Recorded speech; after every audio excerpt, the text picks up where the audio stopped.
let us look at ourselves. It can't go on the way it's going on.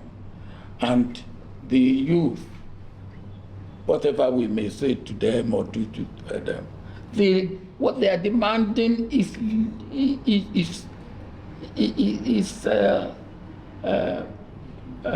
what is the word that is legitimate. As I said, you are what you are today because you are a Nigerian. I am what I am today because I'm a Nigerian.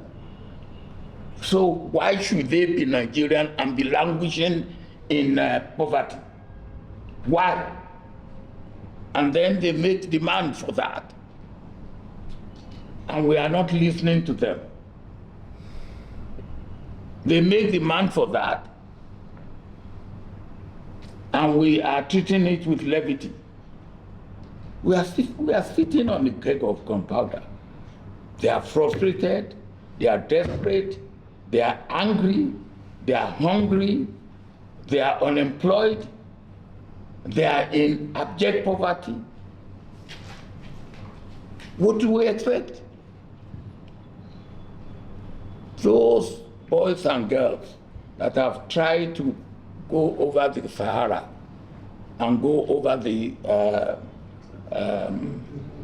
Mediterranean, they had 3 hurdles to cross. The Sahara, the ill treatment in the Mediterranean country on this side,